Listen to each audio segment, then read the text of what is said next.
നമസ്കാരം. രാവിലെയിലേക്ക് എല്ലാ പ്രേക്ഷകർക്കും സ്വാഗതം. ഒരു നല്ല പ്രഭാതം ആശംസിക്കുന്നു. വടക്കൻ ജില്ലകളിൽ 7 ജില്ലകളിൽ ഇന്ന് അവധിയാണ്. കാരണം അവരൊക്കെ വോട്ടെടുപ്പ് പോളിംഗ് ബൂത്തിലേക്ക് പോകാനുള്ള തയ്യാറെടുപ്പിലാണ്. 7 മണിയായി, പോളിംഗ് ആരംഭിച്ചു കഴിഞ്ഞു. ഏതാണ്ട് 1.5 കോടിയോളം, കൃത്യമായി പറഞ്ഞാൽ 1,52,00,000 വോട്ടർമാർ ഇന്ന് പോളിംഗ് ബൂത്തുകളിലേക്ക് എത്തുന്ന വളരെ ജനാധിപത്യത്തിലെ ഏറ്റവും പ്രധാനപ്പെട്ട ഒരു ദിവസമാണ് ഇന്ന് കഴിഞ്ഞാൽ ഒരു ദിവസം കൂടി മാത്രമാണ് തെരഞ്ഞെടുപ്പിൻ്റെ ഫലം. കേരളം കാത്തിരിക്കുന്ന തദ്ദേശ തെരഞ്ഞെടുപ്പിൻ്റെ സെമി ഫൈനൽ, നിയമസഭാ തെരഞ്ഞെടുപ്പിൻ്റെ സെമി ഫൈനൽ എന്ന് വിശേഷിപ്പിക്കപ്പെടുന്ന ഫലം വരാനുള്ളത്. ചങ്കിടിപ്പോടെ മുന്നണികൾ കാത്തിരിക്കുകയാണ്. ഒപ്പം ഇന്ന് വിധി എഴുതുകയാണ് വടക്കൻ ജില്ലകളിൽ. അതിൻ്റെ വിശദാംശങ്ങൾ വിവിധ കേന്ദ്രങ്ങളിൽ നിന്ന് ഞങ്ങളുടെ പ്രതിനിധികൾ നൽകും. നമുക്ക് ആദ്യം മറ്റു ചില വാർത്തകളിലേക്ക് കൂടിയൊക്കെ ഇന്ന് പോകണം. തലക്കെട്ടുകളിലൂടെ രണ്ടാം ഘട്ട തെരഞ്ഞെടുപ്പിനായി വോട്ടർമാർ പോളിംഗ് ബൂത്തിൽ. തൃശൂർ മുതൽ കാസർഗോഡ് വരെയുള്ള 7 ജില്ലകളിലെ 1.5 കോടിയോളം വോട്ടർമാർ വോട്ട് രേഖപ്പെടുത്തും. 604 തദ്ദേശ സ്ഥാപനങ്ങളിലായി 8,994 സ്ഥാനാർത്ഥികൾ ജനവിധി തേടും. വോട്ടെടുപ്പ് വൈകിട്ട് 6 വരെ.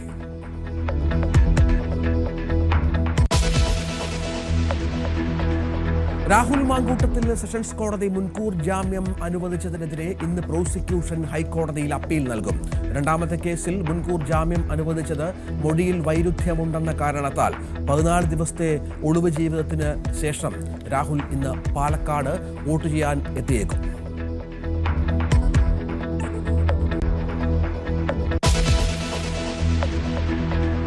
രാഷ്ട്രപതി ദ്രൗപദി മുർമു മണിപ്പൂരിൽ. രാഷ്ട്രപതി എത്തുന്നത് മണിപ്പൂർ കലാപത്തിനു ശേഷം ആദ്യമായി. ഇംഫാലിലെ സിറ്റി കൺവെൻഷൻ സെന്ററിൽ നടക്കുന്ന പരിപാടിയിൽ പങ്കെടുക്കും.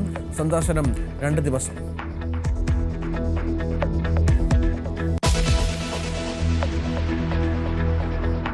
കൊല്ലം അഞ്ചലിൽ വാഹനാപകടത്തിൽ 3 മരണം. അപകടം ഓട്ടോയും ബസ്സും കൂട്ടിയിടിച്ച്. പാലക്കാട് തെരഞ്ഞെടുപ്പ് ഡ്യൂട്ടിക്ക് പോയ വാഹനം അപകടത്തിൽപ്പെട്ട് 5 പേർക്ക് പരിക്ക്.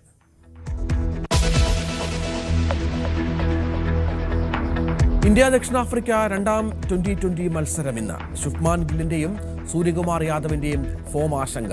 സഞ്ജു ഇന്നും കളിക്കാൻ സാധ്യതയില്ല. 5 മത്സര പരമ്പരയിൽ ഇന്ത്യ 1-0 മുന്നിൽ.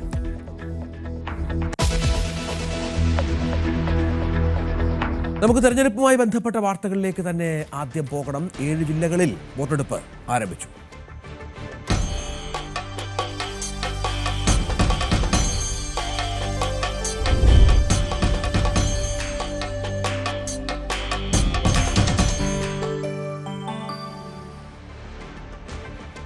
തദ്ദേശ പൊതുതെരഞ്ഞെടുപ്പിലുള്ള രണ്ടാം ഘട്ട വോട്ടെടുപ്പിൽ ജനം വിധി എഴുതി തുടങ്ങി. രാവിലെ മുതൽ തന്നെ നമുക്കറിയാം, പ്രഭാതത്തിൽ രാവിലെ മുതൽ തന്നെ ക്യൂവിൽ നിൽക്കുന്ന നിരവധി ആളുകളെ ദൃശ്യങ്ങളിൽ വളരെ കൃത്യമായി കാണാം. വൈകുന്നേരം 6 മണി വരെയാണ് വോട്ടെടുപ്പ്. തൃശൂർ, പാലക്കാട്, മലപ്പുറം, കോഴിക്കോട്, വയനാട്, കണ്ണൂർ, കാസർഗോഡ് ജില്ലകളിലെ 604 തദ്ദേശ സ്ഥാപനങ്ങളിലേക്കാണ് വോട്ടെടുപ്പ്. ആകെ 38,994 സ്ഥാനാർത്ഥികൾ ജനവിധി തേടുന്നുണ്ട്. MS അനീഷ് കുമാർ കോഴിക്കോട്ടുണ്ട്, KV ബൈജു കാസർഗോഡുണ്ട്, ജിഷാദ് മലപ്പുറത്തുണ്ട്, രജീഷ് പയ്യന്നൂരിലുണ്ട്, ആസാദ് മുക്കം താമരശ്ശേരിയിലുണ്ട്, പാലക്കാട്ട് CV അനുമോദ് ചേർന്ന്. ഇപ്പോൾ നമ്മൾ ദൃശ്യങ്ങൾ കാണുന്നത് അവിടെ മലപ്പുറത്ത് പാണക്കാട് ശിഹാബ് തങ്ങൾ മാധ്യമങ്ങളെ കാണുന്നുണ്ട്.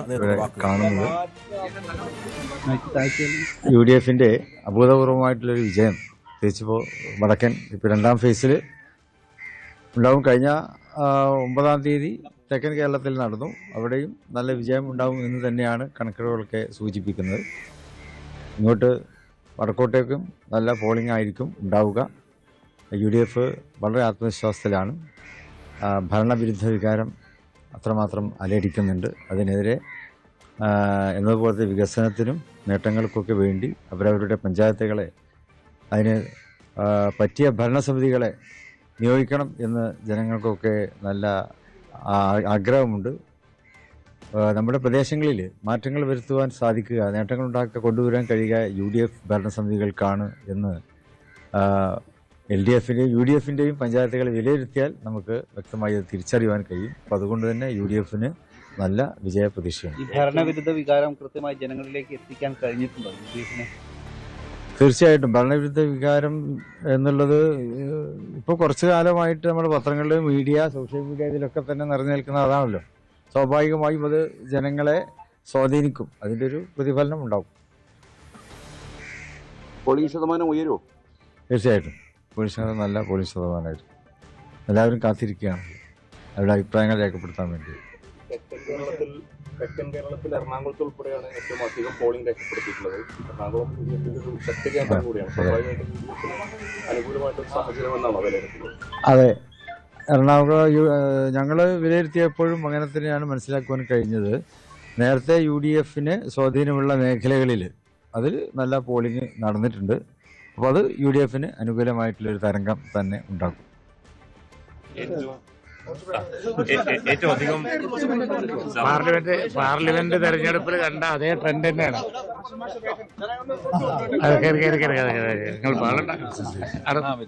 പാർലമെന്റ് തെരഞ്ഞെടുപ്പിൽ കണ്ട അതേ ട്രെൻഡ് തന്നെയാണ് താങ്കൾ പറഞ്ഞത്. ഇവരൊക്കെ വോട്ട് ചെയ്ത പാർലമെന്റ് തെരഞ്ഞെടുപ്പിൽ കണ്ട ആ ട്രെൻഡ് അതാണ് താങ്കൾ പറഞ്ഞത്. ഞാനും അതിന് അടിവരയിടുകയാണ്. കാരണം എന്താ വെച്ച് കഴിഞ്ഞാൽ UDFന്റെ മേഖലകളിലൊക്കെ നല്ല പോളിംഗ്. അത് ഈ കഴിഞ്ഞ പാർലമെൻറ്റ് തെരഞ്ഞെടുപ്പിലും അങ്ങനെ തന്നെയാണ്. ഈ ഇടതുപക്ഷ ബൂത്തുകളിലാണ് ഒരു മന്ദഗതി ഈ പോളിംഗ് സമയത്ത് ദൃശ്യമായിട്ടുള്ളത്. അതുകൊണ്ട് മലബാറിൽ ഒന്നും കൂടി ഊർജിതമായിരിക്കും. മലബാറിൽ ഈ ഭാഗങ്ങളിൽ വളരെ ഊർജിതം, ഇന്നലത്തേക്കാൾ പ്രകടമാവും ഇവിടെ. അത് തന്നെയാണ് ഞങ്ങൾ പറഞ്ഞത്. അത് ഞാനതിന് അടിവരയിടുകയാണ്. അത് ഒരു ലക്ഷണമാണ്. അപ്പോൾ മലബാറിൽ ഭയങ്കരമായ ഒരു ആവേശം ഇന്ന് പ്രകടമാവും. ഒരുപാട് വിഷയങ്ങൾ ചർച്ച ചെയ്തിട്ടുണ്ട്. അതിൽ ജനങ്ങൾ ഏറ്റവും കൂടുതൽ ഏറ്റെടുത്തത് എന്തായിരിക്കും? അല്ല, ഏറ്റവും കൂടുതൽ ഏറ്റെടുത്തത് 10 കൊല്ലമായിട്ട് അവർ അനുഭവിക്കുന്ന വിഷമതകൾ തന്നെയാണ് അവരെ ജീവിതത്തെ ബാധിച്ചിരിക്കുന്നു ഈ ഭരണം. അതിൻ്റെ പുറമെയാണ് പിന്നെ ശബരിമലയും കൂടി വന്നത്. മറ്റു കാര്യങ്ങളൊക്കെ വന്നു പോണ ഓരോ കാര്യങ്ങൾ തന്നെ ഉള്ളൂ. പക്ഷേ ഇത് രണ്ടും വലിയ ഗൗരവമുള്ള വിഷയങ്ങൾ. ഒന്ന് ഭരണവിരുദ്ധ വികാരം, 2 ശബരിമല. ഇന്ന് പോളിംഗ് നടക്കുന്നതിൽ 3 കോർപ്പറേഷൻ ഉൾപ്പെടുന്നുണ്ട്. മികച്ച പ്രവർത്തനം ഉൾപ്പെടെ നടത്തി കോർപ്പറേഷനിലൊക്കെ തിരിച്ചു വരവ് പ്രതീക്ഷിക്കുന്നുണ്ട്. കോർപ്പറേഷനിൽ ചെന്ന് നമ്മൾ അന്വേഷിക്കുമ്പോൾ ഒന്നും പിന്നെ UDFന് പ്രതീക്ഷ കുറവില്ല. കോഴിക്കോട് ഉൾപ്പെടെ. UDFനെതിരെ മുഖ്യമന്ത്രി അവസാന ഘട്ടത്തിൽ പലതരത്തിലുള്ള ആരോപണങ്ങളൊക്കെ തന്നെ ഉന്നയിച്ചിട്ടുണ്ട്. അതൊക്കെ തെരഞ്ഞെടുപ്പിൽ പ്രതിഫലിക്കും? അതെങ്ങനെയാണ്? ഒന്നും പ്രതിഫലിക്കൂല. ഏറ്റവും അധികം പ്രതിഫലിക്കാൻ പോകുന്ന ജീവിതത്തിലുണ്ടായ വിഷമം 10 കൊല്ലമായിട്ട്, പിന്നെ ഈ ശബരിമലയും, ഇത് തന്നെയാണ് ഈ തവണ പ്രതിഫലിക്കാൻ പോകുന്നത്. അടുത്ത അസംബ്ലി തെരഞ്ഞെടുപ്പിലും പ്രതിഫലിക്കാതെ തന്നെയാണ്. ബസ്വം പറയുന്നത് നിങ്ങൾ പറയില്ല.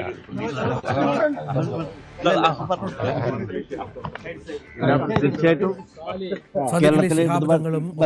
കുഞ്ഞാലിക്കുട്ടിയും മാധ്യമങ്ങളെ കാണുകയാണ്. BJP നേതാവ് C. കൃഷ്ണകുമാർ പാലക്കാട് വോട്ട് രേഖപ്പെടുത്തി. C. കൃഷ്ണകുമാർ മാധ്യമങ്ങളെ കാണും. ഭാരതീയ ജനതാ പാർട്ടിയുടെ നേതൃത്വത്തിലുള്ള ഭരണം പാലക്കാട് നഗരസഭയിൽ ഇത്തവണയും ആവർത്തിക്കും. പാലക്കാടിലെ ജനങ്ങൾ കഴിഞ്ഞ 10 വർഷക്കാലം എന്താണ് വികസനം എന്നുള്ള കണ്ടതുള്ള തിരഞ്ഞെടുപ്പാണ്. ഈ 13 ദിവസമായിട്ട് ഒളിവിലുള്ള MLA ഇന്ന് വോട്ട് ചെയ്യാൻ വരാൻ സാധ്യത. പാലക്കാടിലെ സ്ത്രീ വോട്ടർമാർ ഇത്തവണത്തെ വോട്ട് ഭാരതീയ ജനതാ പാർട്ടിക്ക് അനുകൂലമായിട്ടാണ് രേഖപ്പെടുത്തുക. സ്ത്രീകളെ എത്രയേറെ ക്രൂരമായിട്ട് ദ്രോഹിച്ച ആ MLA സംരക്ഷിക്കുന്ന നിലപാടാണ് കോൺഗ്രസ് സ്വീകരിച്ചതെന്നുള്ളത്, UDF സ്വീകരിച്ചതെന്നുള്ളത് പാലക്കാട്ടിലെ ജനങ്ങൾ കണ്ടിട്ടുണ്ട്. ഇത്തവണ വലിയ തിരിച്ചടി പാലക്കാട്ടിലെ വോട്ടർമാർ UDFന് നൽകും.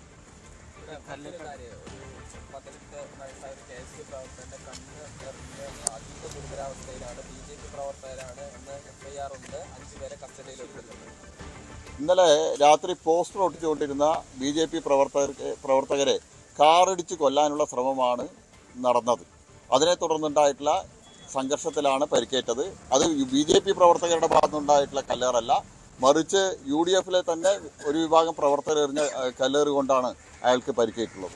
നിലവിൽ ഇപ്പോൾ പോലീസ് കസ്റ്റഡിയിലുള്ളത് 5 BJP പ്രവർത്തകരാണ്. അതിൽ ഒരാൾ സ്ഥാനാർത്ഥിയാണെന്നുള്ളൊരു വിവരവും ലഭിക്കുന്നു. അല്ല, സ്വാഭാവികമായിട്ടും ഒരു സംഘർഷം ഉണ്ടാകുന്ന സമയത്ത് പ്രവർത്തകരെ കസ്റ്റഡിയിൽ വിവിധ നേതാക്കൾ രാവിലെ തന്നെ വോട്ട് രേഖപ്പെടുത്തി മടങ്ങുകയാണ്. നേതാക്കൾക്കൊക്കെ അവരവരുടെ മണ്ഡലങ്ങളിലേക്ക്, ബൂത്തുകളിലേക്ക് ഒക്കെ പോയി വോട്ടർമാരെ കാണേണ്ട, അവർക്കുള്ള പ്രവർത്തന മേഖലകളിലെത്തി വോട്ടർമാരെ കാണേണ്ട ഒരു ദിവസം കൂടിയാണ് ഇന്ന്. അവരുടെ നേതൃത്വത്തിലാണ് പ്രചാരണ പരിപാടികൾ അത്തരത്തിൽ ക്രമീകരിച്ചിരിക്കുന്നത് എന്നുള്ളതാണ്. നമുക്ക് ദൃശ്യങ്ങൾ കാണുന്നത് വോട്ടർമാരുടെ നീണ്ട നിര എല്ലാ വടക്കൻ ജില്ലകളിലെ വിവിധ ബൂത്തുകളിൽ ഉണ്ടാകുന്നുണ്ട്. CV Anumod, MS Aneesh Kumar, KB Baiju, Jishad, Rajeesh, Azad Mukkam എന്നിവർ ഏറ്റവും പുതിയ വിവരങ്ങളുമായി ചേരുകയാണ്. ആദ്യം നമുക്ക് അനീഷിലേക്ക് ഒന്ന് പോകണം. അനീഷ്, കോഴിക്കോട് UDF-ലും LDF-ലും വലിയ പ്രതീക്ഷയുള്ള ഒരു സ്ഥലം. കോർപ്പറേഷനിലടക്കം BJPയും ഒരു മുന്നേറ്റം പ്രതീക്ഷിക്കുന്നുണ്ട്. തെരഞ്ഞെടുപ്പ് പ്രചരണ കാലത്തുടനീളം വലിയ ആവേശമായിരുന്നു. നമുക്കറിയാം, വിവിധ റിപ്പോർട്ടുകൾ അനീഷ് തന്നെ ചെയ്തതാണ്. അതേ ആവേശം രാവിലെ മുതൽ തന്നെ പ്രകടമാണോ? പൊതുവേ തെക്കൻ ജില്ലകളിൽ പോളിംഗ് പെർസെൻറ്റേജ് തുടക്കത്തിൽ വലിയ തോതിൽ ഉണ്ടായിരുന്നുവെങ്കിലും പിന്നീട് കുറയുന്നൊരു സാഹചര്യമൊക്കെ ഉണ്ടായിരുന്നു. എന്താണ് മനസ്സിലാക്കേണ്ടത് രാവിലത്തെ ഒരു ട്രെൻഡ് കാണുമ്പോൾ? അനുജിത്ത്, രാവിലത്തെ ട്രെൻഡ് മനസ്സിലാക്കുമ്പോൾ വലിയ രീതിയിലേക്കുള്ള ഒരു പോളിംഗിലേക്ക് തന്നെ കോഴിക്കോട് ജില്ല, പ്രത്യേകിച്ചും കോർപ്പറേഷൻ പരിധിയിലുള്ള ഇടങ്ങൾ പോകുമെന്നതിനാണ്. നമ്മളിപ്പോൾ കാണുന്നത് തന്നെ ഒരു നീണ്ട നിര പോളിംഗ് ബൂത്തുകളിൽ രൂപപ്പെട്ടിട്ടുണ്ട്. കഴിഞ്ഞ തവണ നമുക്കറിയാം, ഈ കോവിഡ് മഹാമാരിയുടെ സാഹചര്യത്തിൽ പോലും ഏതാണ്ട് 79% പോളിംഗ് നടന്ന ഒരു ജില്ലയാണ്. അതുകൊണ്ട് ഇത്തവണയും വലിയ മാറ്റങ്ങൾ അതിൽ ഉണ്ടാവില്ല എന്നത് തന്നെയാണ് പ്രതീക്ഷിക്കുന്നത്. 26,82,682 വോട്ടർമാരാണ് തങ്ങളുടെ സമ്മതിദാനാവകാശം വിനിയോഗിക്കാനായി കാത്തിരിക്കുന്നത്. 3097 ബൂത്തുകൾ ജില്ലയിൽ എമ്പാടുമായി ക്രമീകരിച്ചിട്ടുണ്ട്. കോഴിക്കോട് കോർപ്പറേഷനിലൊപ്പം 70 ഗ്രാമപഞ്ചായത്തുകളിലെ 1343 വാർഡുകളിലേക്ക്, 12 ബ്ലോക്ക് പഞ്ചായത്തുകളിലെ 183 വാർഡുകളിലേക്കും, ജില്ലാ പഞ്ചായത്തിലെ 28 വാർഡുകളിലേക്കും, 7 നഗരസഭകളിലെ 273 വാർഡുകളിലേക്കും, കോഴിക്കോട് കോർപ്പറേഷനിലെ മാത്രം 76 ഡിവിഷനുകളിലേക്കുമാണ് ഈ തെരഞ്ഞെടുപ്പ് നടക്കുന്നത്. നമ്മളിപ്പോൾ കോട്ടുളി ഡിവിഷൻ 25-ാം വാർഡിലാണുള്ളത്. ബൂത്ത് നമ്പർ 5-ൽ അല്പസമയത്തിനകം മന്ത്രി PA മുഹമ്മദ് റിയാസ് വോട്ട് ചെയ്യാൻ എത്തുന്നുണ്ട്. മറ്റു പ്രമുഖരായ ആളുകളൊക്കെ തന്നെ രാവിലെ തന്നെ അവരുടെ സമ്മതിദാനാവകാശം രേഖപ്പെടുത്താനായി പലയിടങ്ങളിലായി നിരകളിൽ അവരുടെ ഇടം പിടിച്ചിരിക്കുന്നത് നമുക്ക് കാണാൻ കഴിയും. എന്തായാലും വലിയ ആവേശം ആദ്യ മണിക്കൂറുകളിൽ പ്രകടമാണ്. നമ്മൾ നിൽക്കുന്ന ഇടത്ത് തന്നെ കോട്ടുള്ളിയിലെ 2 ബൂത്തുകളാണ് ഈ സരസ്വതി വിദ്യാമന്ദിർ സ്കൂളിൽ ക്രമീകരിച്ചിരിക്കുന്നത്. ആ 2 ബൂത്തുകളിലും കാര്യമായ തിരക്ക് ആദ്യ മണിക്കൂറുകളിൽ പ്രകടമാണ്. വോട്ടർമാർ വലിയ ആവേശത്തോട് തന്നെ വോട്ട് ചെയ്യാൻ എത്തിയിരിക്കുന്ന കാഴ്ച എങ്ങനെയാണ്? പതിവായി രാവിലെ തന്നെ വോട്ട് ചെയ്ത് മടങ്ങുകയാണ് ചെയ്യാറ്? ജോലിക്കൊക്കെ പോകാനുള്ള സൗകര്യം കണക്കാക്കിയാണോ? എല്ലാ തവണ എന്തായാലും വോട്ട് ചെയ്യാറുണ്ട്? ഓ, അത് കറക്റ്റ് ചെയ്യൂ. അതിനകത്തൊരു മാറ്റമില്ലല്ലോ. വോട്ട് ചെയ്യാണ്ടിരിക്കാൻ പറ്റുമല്ലോ. അതിൽ മാറ്റം ഉണ്ടാവില്ല. ഇല്ല ഇല്ല ഇല്ല, അത് കറക്റ്റ് ചെയ്യും. എങ്ങനെയാ രാവിലെ തന്നെ വോട്ട് ചെയ്ത് ഈ ജോലിക്കൊക്കെ പോകാനുള്ള സൗകര്യത്തിലാണോ അതോ? ലീവാണ്, രാവിലെ തന്നെ വോട്ട് ചെയ്യും. എന്നാൽ രാവിലെ തന്നെ ചെയ്യുന്ന അതാണ്. എങ്ങനെയാ എല്ലാ തവണയും രാവിലെ ഒന്ന് ചെയ്യുമോ അതോ? അല്ല, ഇതർ രാവിലെ ഈവനിങ് സൗകര്യം പോലെ, ഡ്യൂട്ടി അനുസരിച്ച്. ഡോക്ടറാണ്, ഡ്യൂട്ടി ക്രമീകരിച്ചു ഡ്യൂട്ടി സൗകര്യമൊക്കെ ഉണ്ടെങ്കിൽ രാവിലെ ഉച്ചയ്ക്ക് ശേഷം ചെയ്യും. അല്ലെങ്കിൽ മെഡിക്കലോ ഏതോ? ഞാൻ ഇക്ര ഹോസ്പിറ്റലും കോട്ടക്കൽ മിംസിലും. രാവിലെ തീർത്താ പിന്നെ എന്തെങ്കിലും അത്യാവശ്യം വന്നാൽ? അതെ അതെ അതെ അതെ. അദ്ദേഹം ഒരു ഡോക്ടറാണ്. രാവിലെ തന്നെ ഈ വോട്ട് ചെയ്തങ്ങ് മടങ്ങിയാൽ പിന്നീട് തിരക്ക് വന്നാൽ പോകാമല്ലോ എന്നുള്ളത്. ഇത്തരത്തിലാണ് ആളുകൾ ഒരിക്കലും വോട്ട് മുടക്കാത്തവരാണ് ഈ വരിയിൽ നിൽക്കുന്ന ഏറെ പങ്കാളികൾ. നമ്മൾ സംസാരിച്ചവരും രാവിലെ തന്നെ കാര്യങ്ങൾ തീർത്ത് മടങ്ങണമെന്ന് ആഗ്രഹിക്കുന്നു. നമുക്കറിയാം, കോഴിക്കോട് കോർപ്പറേഷനിൽ വലിയ പോരാട്ടം നടക്കുന്ന ഒരു വർഷമാണ്. 40-45 വർഷത്തിലധികമായി LDF-ന് വ്യക്തമായ ആധിപത്യം ഉള്ളൊരു കോർപ്പറേഷനാണ്. അവിടെ ഇത്തവണ ഭരണം പിടിക്കാൻ കഴിയുമെന്ന പ്രതീക്ഷയിലാണ് ഈ കോൺഗ്രസ് നേതാവ്, മുതിർന്ന നേതാവ് രമേശ് ചെന്നിത്തല അടക്കമാണ് ഇവിടുത്തെ UDF ടീമിനെ നയിച്ച് മുന്നോട്ട് പോവുകയും ഒക്കെ ചെയ്തു. അതുകൊണ്ടൊരു മാറ്റം പ്രതീക്ഷിക്കുന്നു. പക്ഷേ എത്രമാത്രം മാറ്റം ഉണ്ടാവുമെന്നതാണ് ഇന്നത്തെ ഈ ജനവിധിയിൽ പ്രകടമാവുക. അല്പസമയത്തിനകം മന്ത്രി PA മുഹമ്മദ് റിയാസ് ഇവിടേക്ക് എത്തി വോട്ട് ചെയ്യും.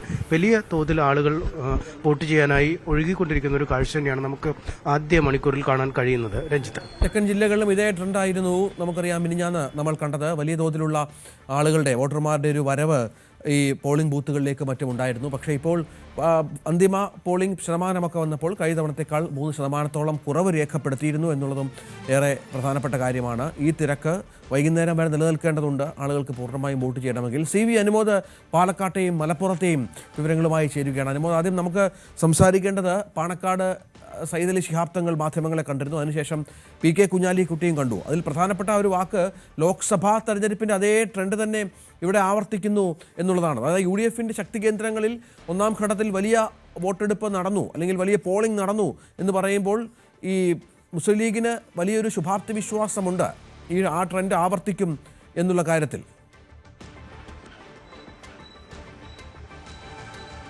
തീർച്ചയായും രഞ്ജിത്ത്, നമുക്കറിയാം മലബാറിന്റെ ഒരു രാഷ്ട്രീയം അത് എപ്പോഴും UDF ആത്മവിശ്വാസം നൽകുന്നതാണ്. പ്രത്യേകിച്ച് ലീഗിന്റെ ഉറച്ച കോട്ടകളിലാണ് ഈ വോട്ടെടുപ്പ് നടക്കുന്നത് എന്നതുകൊണ്ട് തന്നെ വലിയ പ്രതീക്ഷ തന്നെ UDF സംബന്ധിച്ചുണ്ട്.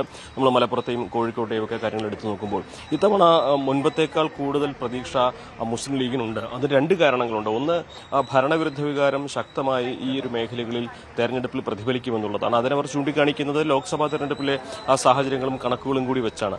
രണ്ടാമതായിട്ട് രാഷ്ട്രീയമായിട്ടുള്ള മറ്റൊരു കാരണം, ഇവിടെ ജമാഅത്തെ ഇസ്ലാമിയുടെ വെൽഫെയർ പാർട്ടിയുടെ ഒരു പിന്തുണ, ഒരു പരോക്ഷമായ ഒരു പ്രത്യക്ഷത്തിൽ തന്നെ അവർക്ക് ഒപ്പമാണ് എന്നുള്ള ഒരു നിലപാടെടുത്തതാണ്. സ്വാഭാവികമായിട്ടും തദ്ദേശ തെരഞ്ഞെടുപ്പുകളിൽ ഏറ്റവും അധികം സ്വാധീനം ചെലുത്താൻ സാധ്യതയുള്ള ശക്തിയുള്ള ഒരു സാഹചര്യം ഇവിടെ ജമാഅത്തെ ഇസ്ലാമി വെൽഫെയർ പാർട്ടിക്കുണ്ട്. സ്വാഭാവികമായിട്ടും അത് ഈ തെരഞ്ഞെടുപ്പിൽ UDF അനുകൂലമായിട്ട് തന്നെ നിലനിൽക്കും. എൻ ബ്ലോക്കായിട്ട് വെൽഫെയറിന്റെ വോട്ടുകൾ UDF നിൽക്കുമ്പോൾ സ്വാഭാവികമായിട്ടും അവിടെ മറ്റൊരു ആശങ്കയ്ക്കും കാര്യമില്ല, കാരണവുമില്ല.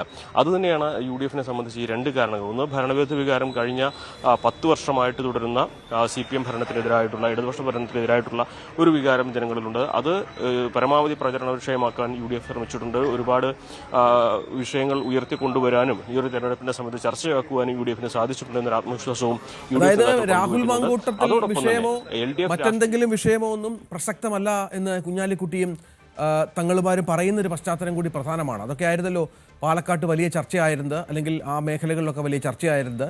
ഇന്നിപ്പോൾ ഒരുപക്ഷെ രാഹുൽ വോട്ട് ചെയ്യാൻ എത്തുമെന്നുള്ള വിവരങ്ങളൊക്കെ പുറത്തു വരുന്നുണ്ട്. പക്ഷേ അതിനെയൊക്കെ അപ്രസക്തമാക്കി ഭരണവിരുദ്ധ വികാരം, വിലക്കയറ്റം ഒക്കെ ജനങ്ങളെ സ്വാധീനിക്കുമെന്നുള്ള ആത്മവിശ്വാസമാണ് UDF മുന്നോട്ട് കൊണ്ടുപോകുന്നത്.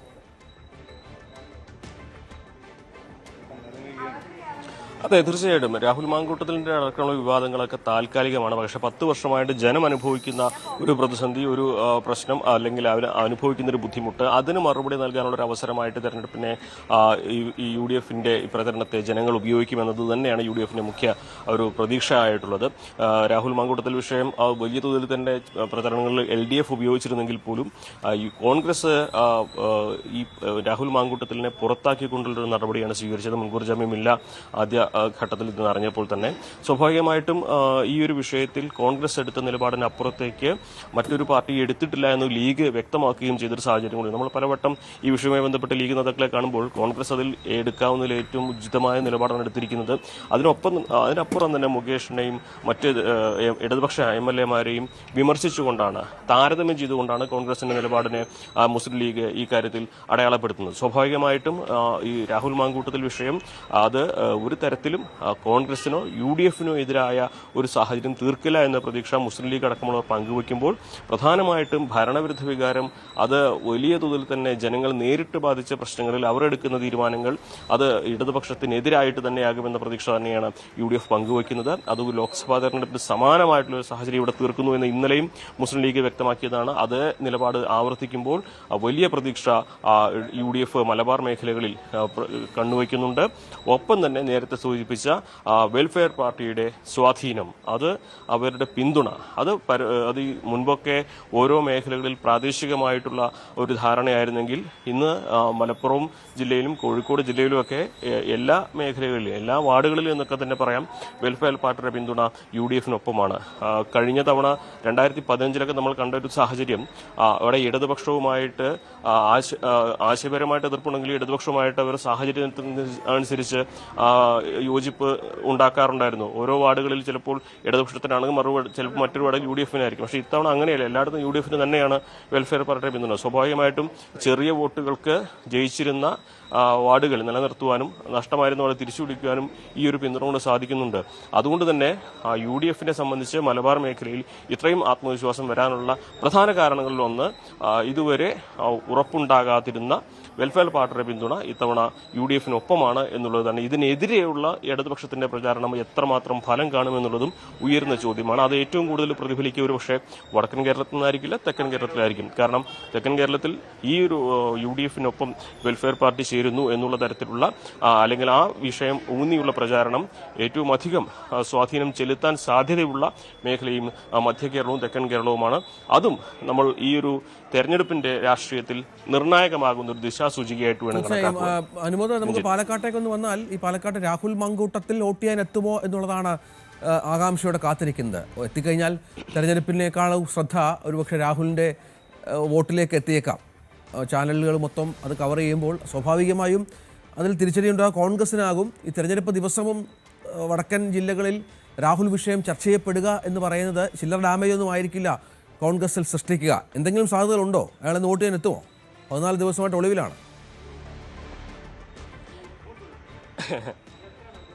തീർച്ചയായും രഞ്ജിത്ത്, നമ്മളിപ്പോൾ നിൽക്കുന്നത് രാഹുൽ മാങ്കൂട്ടത്തിലിൻ്റെ പോളിംഗ് ബൂത്തായിട്ടുള്ള സെൻറ്റ് സെബാസ്റ്റ്യൻ സ്കൂളിലെ 2ാം പോളിംഗ് ബൂത്ത് നമ്പർ 2-ലാണുള്ളത്. ഇവിടെ സുൽത്താൻപേട്ട് സൗത്ത്, ഇതാണ് ഈ മേഖലയുടെ പേര്.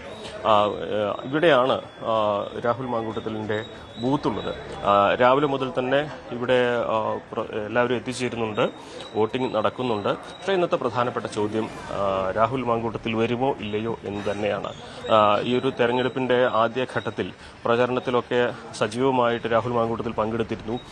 എനിക്ക് വേണ്ടി പ്രചരണം നടത്തിയവർക്ക് വേണ്ടി ഞാൻ പ്രചരണം നടത്തുമെന്ന് ആ പാർട്ടിയുടെ വിലക്കും നേതാക്കളുടെ വിലക്കും ഒക്കെ ഉണ്ടായിട്ടും രാഹുൽ പ്രചരണത്തിന് ഇറങ്ങിയിരുന്നു. അത് പാലക്കാട് DCCയുടെ ഒരു മൗനാനുവാദത്തോടെയാണെന്ന തരത്തിലും വ്യാഖ്യാനങ്ങൾ ഉണ്ടായിരുന്നു. പക്ഷേ മുഖ്യമന്ത്രിക്ക് മുമ്പിൽ പരാതി എത്തി രാഹുൽ മാങ്കൂട്ടത്തിനെതിരെ കേസെടുത്തതോടെ സാഹചര്യങ്ങൾ മാറുകയും രാഹുൽ മാങ്കൂട്ടത്തിൽ എവിടെയാണെന്നറിയാത്ത അവസ്ഥയാണ് 14 ദിവസമായിട്ട്. അതായത് ഒരു നാട്ടിലെ MLA എവിടെയാണെന്നറിയാത്ത അവസ്ഥയാണ് 14 ദിവസമായിട്ട് ഇവിടെ എന്നുള്ളതാണ് പ്രധാനപ്പെട്ട ഒരു കാര്യം. ഇന്നിപ്പോൾ രാഹുൽ മാങ്കൂട്ടത്തിലിന് 2 കേസുകളിലും മുൻകൂർ ജാമ്യം കിട്ടിയ സാഹചര്യത്തിൽ അദ്ദേഹത്തിന് അറസ്റ്റ് ഉണ്ടാകില്ല എന്ന് ഉറപ്പാക്കി പുറത്തിറങ്ങാവുന്നൊരവസ്ഥയാണ്. പക്ഷേ ഇന്നത്തെ നിർണായക ദിവസം രാഹുൽ മാങ്കൂട്ടത്തിൽ വോട്ട് ചെയ്യാനെത്തിയാൽ, പാർട്ടിക്ക് പുറത്തായിട്ടുള്ള രാഹുൽ മാങ്കൂട്ടത്തിൽ വോട്ട് ചെയ്യാനെത്തിയാൽ രാഹുൽ മാങ്കൂട്ടത്തിനൊപ്പം ഏതെങ്കിലും നേതാക്കൾ ഉണ്ടെങ്കിൽ, കോൺഗ്രസിൻ്റെ ഏതെങ്കിലും താഴെത്തട്ടിലെ പ്രവർത്തകരോ ആരെങ്കിലും ഉണ്ടെങ്കിൽ അത് വലിയ തോതിൽ തന്നെ ചർച്ചയാവുകയും ഒരു ഇടതുപക്ഷമൊക്കെ വലിയ തോതിൽ അതൊരു പ്രചരണ വിഷയമാക്കി എടുക്കുകയും അങ്ങനെ ഒരു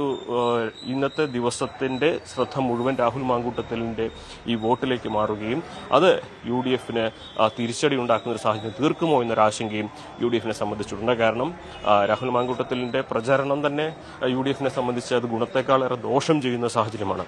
അപ്പോൾ ആ ഒരു ഘട്ടത്തിൽ രാഹുൽ മാങ്കൂട്ടത്തിൽ ഈ ഇത്രയും ദിവസങ്ങൾക്ക് ശേഷം ഇവിടെ എത്തി വോട്ട് രേഖപ്പെടുത്തി ഒരുപക്ഷെ UDFന് അനുകൂലമായിട്ട് സംസാരിച്ചാൽ പോലും അത് ഗുണത്തേക്കാളേറെ ദോഷം തന്നെയായിരിക്കും ഈ ഒരു ഘട്ടത്തിൽ UDFന് നൽകുക.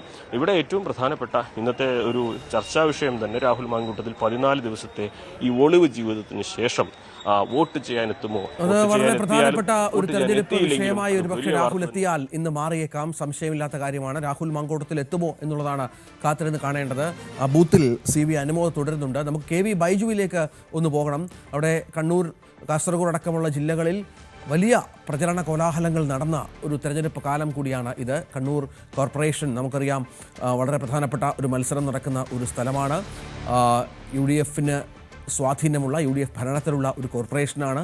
കാസർഗോഡായാലും ലീഗും അടക്കം വലിയ പ്രതീക്ഷ അർപ്പിക്കുന്ന, ഈ 3 മുന്നണികളും വലിയ പ്രതീക്ഷ അർപ്പിക്കുന്ന 2 ജില്ലകൾ കൂടിയാണ്. എന്താണ് സാഹചര്യം? രാവിലെ ബൈജുവിന് തൊട്ടുപുറകിൽ ഒരുപാട് വോട്ടർമാരെ കാണാം, സ്ത്രീകളടക്കമുള്ള വോട്ടർമാരെ കാണാം. വലിയ ക്യൂ രൂപപ്പെട്ടിട്ടുണ്ട് എന്നാണ് മനസ്സിലാക്കേണ്ടത്.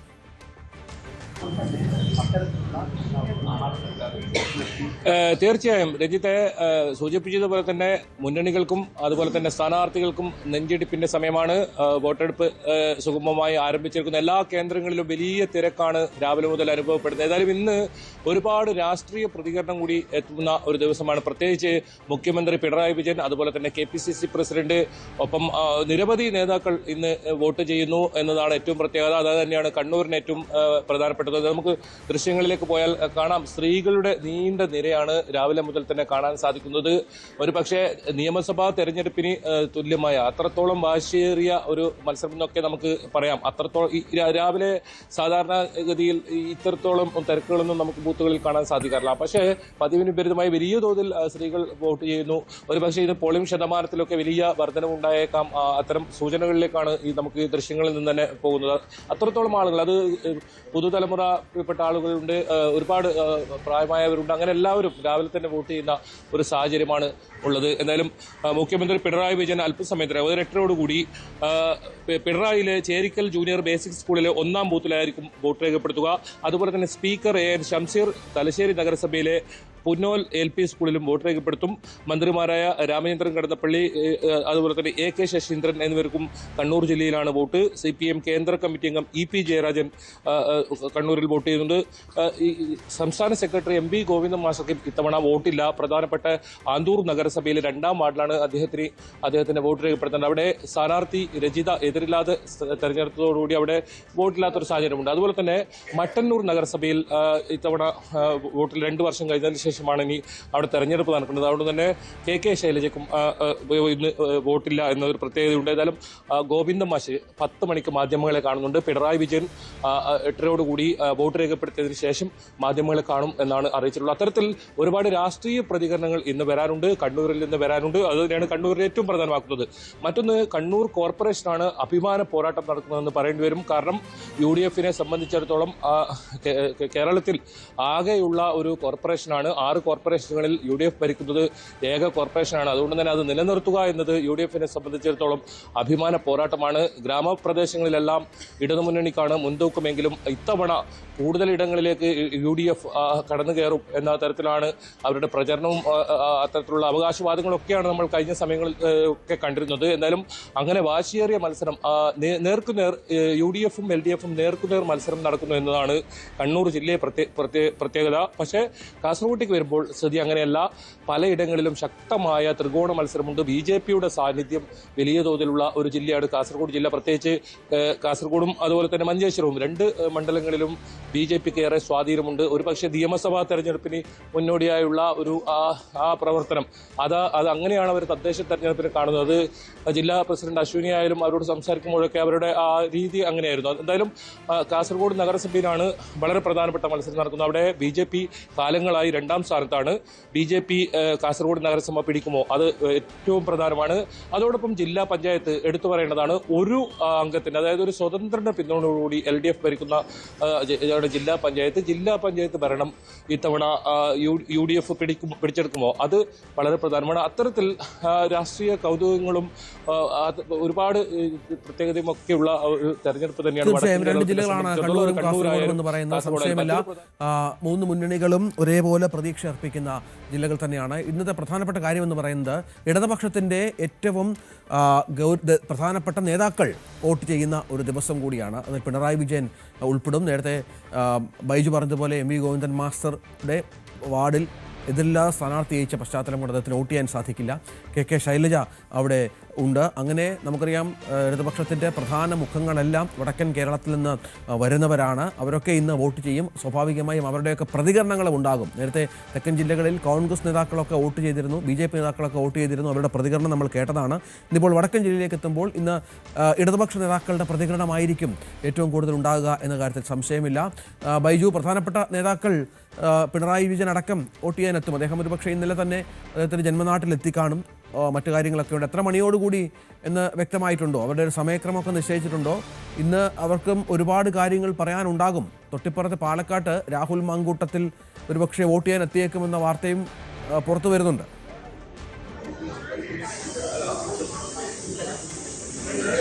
തീർച്ചയായും മുഖ്യമന്ത്രി പിണറായി വിജയൻ 8:30 വോട്ട് രേഖപ്പെടുത്താൻ എത്തുക എന്നാണ് അറിയിച്ചിട്ടുള്ളത്. അത് നേരത്തെ സൂചിപ്പിച്ചതുപോലെ തന്നെ പിണറായിയിലെ ചേരിക്കൽ ജൂനിയർ ബേസിക് സ്കൂളിലാണ് 1ാം ബൂത്തിലാണ് മുഖ്യമന്ത്രിയും കുടുംബവും വോട്ട് രേഖപ്പെടുത്തുക. അതോടൊപ്പം സ്പീക്കർ AN ഷംസീർ അല്പസമയത്തിനകം തലശ്ശേരി നഗരസഭയിലെ പുന്നോൽ LP സ്കൂളിൽ വോട്ട് രേഖപ്പെടുത്തും. KPCC president Sunny Joseph vote രേഖപ്പെടുത്താൻ 8:30 എത്തുമെന്നാണ് അറിയിച്ചിട്ടുള്ളത്. മറ്റൊരു പ്രധാനപ്പെട്ട കാര്യം, ഈ നേരത്തെ സൂചിപ്പിക്കാതെ പോയത് എടുത്തു പറയേണ്ടത് കണ്ണൂർ ജില്ലയെ സംബന്ധിച്ചിടത്തോളം സംസ്ഥാനത്ത് ഏറ്റവും കൂടുതൽ പ്രശ്നബാധിത ബൂത്തുകളുള്ള ഒരു ജില്ലയാണ്. 1035 പ്രശ്നബാധിത ബൂത്തുകളാണ് കണ്ണൂർ ജില്ലയിലുള്ളത്. മറ്റിടങ്ങളിലെല്ലാം 200-ന് താഴെ പ്രശ്നബാധിത ബൂത്തുകൾ ഉണ്ടാകുമ്പോൾ കണ്ണൂർ ജില്ലയിൽ 1000-ൽ കൂടുതൽ പ്രശ്നബാധിത ബൂത്തുകളുണ്ട്. അത്തരത്തിൽ പോലീസിന്റെ കാര്യം കൂടി എടുത്തു പറയേണ്ടതുണ്ട്. വലിയ തോതിലുള്ള സുരക്ഷ. ഇപ്പോൾ KPCC അധ്യക്ഷൻ മാധ്യമങ്ങളെ കാണുന്ന വോട്ട് ചെയ്തതിനു ശേഷം അദ്ദേഹത്തിന്റെ വാക്കുകൾ ബൈജു തുടരാം. പാർട്ടി നടപടി സ്വീകരിക്കാൻ ഭയപ്പെടുന്നത് പാർട്ടിക്കാരായ നേതാക്കന്മാർ ഉൾപ്പെട്ട അവരുടെ പേരിൽ, പ്രതികളുടെ പേരിൽ, നിലവിൽ പ്രതികളാക്കപ്പെട്ടവരുടെ പേരിൽ നടപടിയെടുത്താൽ അവര് കൂടുതൽ കാര്യങ്ങൾ വെളിച്ചത്ത് പറയും, കൂടുതൽ നേതാക്കന്മാർ അതുവഴി പിടിക്കപ്പെടും എന്ന വലിയ ഭയത്തിലാണ് CPM ഇപ്പോൾ പ്രതികളാക്കപ്പെട്ടവരെ പോലും സംരക്ഷിക്കുന്നത്. പാർട്ടി നടപടി എടുത്തിട്ടില്ല. അത് വളരെ ഗൗരവത്തിൽ കാണുന്ന വിഷയം തന്നെയാണ്.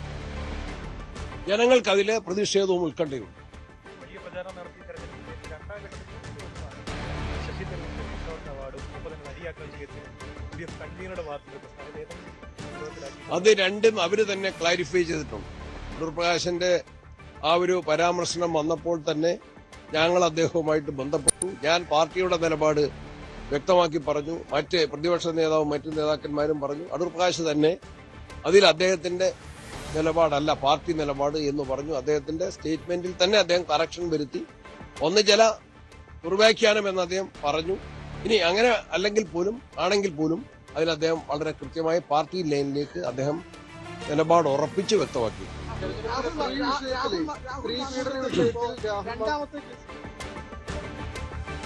അത് ഞങ്ങൾ നേരത്തെ തന്നെ പറഞ്ഞിട്ടുണ്ട്.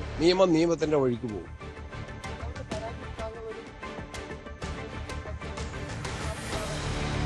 ഞാൻ ഇന്നലെ മാധ്യമങ്ങളോട് തന്നെയാണ് പറഞ്ഞത്. ആ പരാതി എന്റെ മുമ്പിലുണ്ട്, മാധ്യമങ്ങൾ കിട്ടിയിട്ടുണ്ട്. അതൊരു ലീഗൽ ബ്രെയിൻ അതിന്റെ അകത്തുണ്ടെന്ന് ഞാൻ പറഞ്ഞു. അത് ജനങ്ങൾ വിലയിരുത്തട്ടെ. ഇന്നലെ കോടതി പറഞ്ഞിട്ടുണ്ട്. അങ്ങനെയും വിലയിരുത്താം. അതിനെ ഞാനത് പറയുന്നില്ല. അത് ആളുകൾക്ക് നന്നായിട്ട് അറിയും. ആ പരാതി എന്തിനാണ് എനിക്ക് കിട്ടുന്ന സമയത്ത് തന്നെ മാധ്യമങ്ങൾ കിട്ടിയല്ലോ. എന്തായിരുന്നു അതിന്റെ ലക്ഷ്യം? എന്തായിരുന്നു?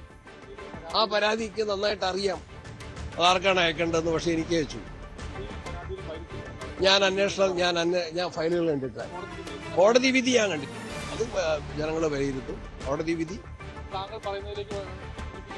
അല്ല, ഞാൻ പറഞ്ഞ കാര്യം പറഞ്ഞത് തന്നെ. ആ പരാതി ആസൂത്രിതമായിട്ടുള്ള വെൽ ഡ്രാഫ്റ്റഡ് പെറ്റീഷൻ എന്നാണ് ഞാൻ പറഞ്ഞത്. വെൽ ഡ്രാഫ്റ്റഡ് ആണെങ്കിൽ പോലും അതിലെ ലീഗലായിട്ടുള്ള എതിർവശങ്ങൾ പ്രതിവാദം ചൂണ്ടിക്കാട്ടിയപ്പോൾ അതും കോടതി വിലയിരുത്തിയിട്ട് ഞാൻ ആ ഓർഡറും വായിച്ചു. അതെനിക്കറിയില്ല. ഞാൻ അദ്ദേഹത്തിന്റെ ഞാൻ ഇന്നലത്തെ കണ്ണൂരിലെ വാർത്താ സമ്മേളനത്തിലും പറഞ്ഞു, കണ്ണൂരിൽ നിന്നാണ് കൂടുതൽ ആളുകൾ ഹൈക്കോടതിയിൽ പോയി സംരക്ഷണം ആവശ്യപ്പെട്ടത്. കണ്ണൂരിലാണ് പ്രശ്ന സാധ്യത ബൂത്തുകൾ ഏറെയുള്ളത്. എന്താണത്? കേരള ഹൈക്കോടതി പറഞ്ഞത് ഇവിടുത്തെ ഭരണാധികാരികളുടെയും CPM നേതാക്കന്മാരുടെയും കണ്ണു തുറപ്പിക്കണം. ആശങ്കയിലാണ് ജനങ്ങൾ. സ്വതന്ത്രമായിട്ട് വോട്ട് ചെയ്യാൻ സാധിക്കുമോ? സ്ഥാനാർത്ഥികൾ തന്നെ ഹൈക്കോടതി പോവുകയാണ്. എത്രയോ ചെലവേറിയതാണ് ഒരു ഹൈക്കോടതിയിൽ ഒരു പെറ്റീഷൻ ഫയൽ ചെയ്യണമെങ്കിൽ. എത്രയോ സമയമെടുക്കും. സ്ഥാനാർത്ഥികൾ തന്നെ നേരിട്ട് പോവുകയാണ്. വക്കീലന്മാരെ ഏൽപ്പിക്കുകയാണ്. അവർ വിധിയുമായിട്ട് പോലീസിനെ കാണുകയാണ്, തെരഞ്ഞെടുപ്പ് ഉദ്യോഗസ്ഥന്മാരെ കാണുക. നീതിക്ക് വേണ്ടിയാണ്. ജനാധിപത്യ പ്രക്രിയയിലെ പരമപ്രധാനമാണ് തെരഞ്ഞെടുപ്പ്. ആ തെരഞ്ഞെടുപ്പ് നീതിപൂർവമാകാൻ, ഒരാൾക്ക് ഒരു വോട്ട് ചെയ്യാൻ, ഒരാൾ ഒരു വോട്ട് മാത്രം ചെയ്യാൻ, കള്ളവോട്ടുകൾ തടയാൻ, അക്രമങ്ങൾ തടയാൻ സംവിധാനങ്ങൾക്ക് സാധിക്കണം, അധികാരികൾക്ക് സാധിക്കണം, പോലീസിന് സാധിക്കണം, തെരഞ്ഞെടുപ്പ് ഉദ്യോഗസ്ഥന്മാർക്ക് സാധിക്കണം. അത് ഞങ്ങൾ ആവർത്തിച്ച് ആവശ്യപ്പെടുകയാണ്. അക്കാര്യത്തിൽ കണ്ണൂരിൽ ഞങ്ങൾക്ക് ആശങ്കയുണ്ട്. അതുകൊണ്ടാണ് ഇത്രയേറെ പരാതി ഹൈക്കോടതിയിൽ പോയത്. ബെഞ്ച് ഓഫ് പെറ്റീഷൻസ് എന്നാണ് ഹൈക്കോടതി പറഞ്ഞത്. ഹർജികളുടെ ഒരു വലിയ ബണ്ടില് തന്നെയാണ്, കെട്ട് തന്നെയാണ് ഹൈക്കോടതി മുമ്പിലെത്തിയത്. അതിലെല്ലാം വ്യക്തമായ തീർപ്പ് കൽപ്പിച്ചിട്ടുണ്ട്. ആ വിധി, ഹൈക്കോടതി ഉത്തരവ് പാലിക്കപ്പെടുമെന്ന് ഞാൻ കരുതുകയാണ്. പാലിക്കപ്പെടണമെന്ന് ആവശ്യപ്പെടുക.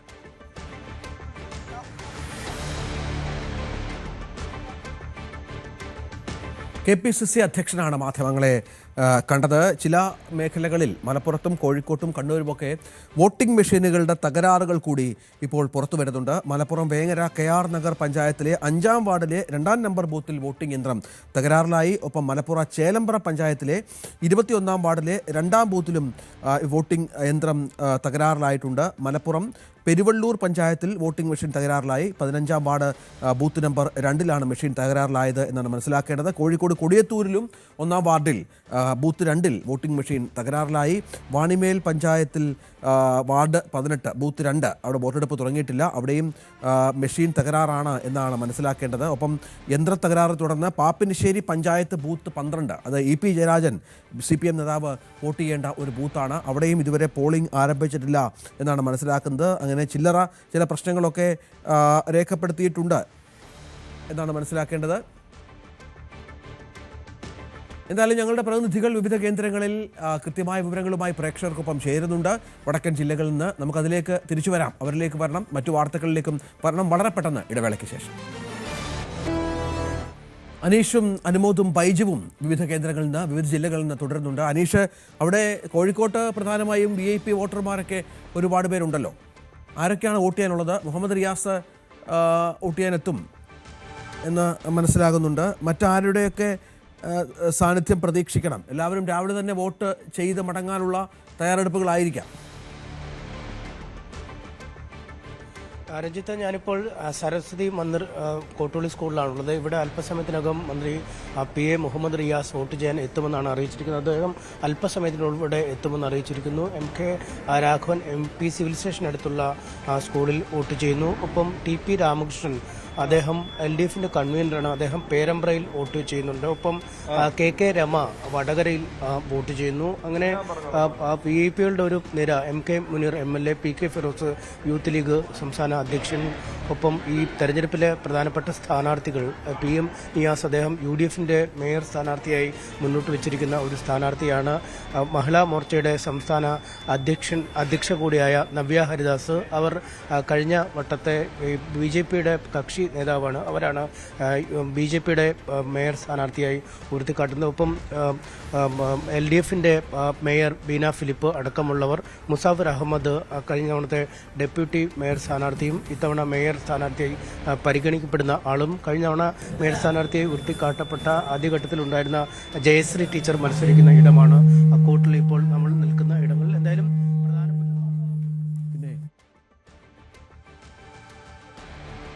അല്പസമയത്തകം മന്ത്രി PA മുഹമ്മദ് റിയാസ് ഇവിടേക്ക് വോട്ട് ചെയ്യാൻ എത്തും. രഞ്ജിത്ത്.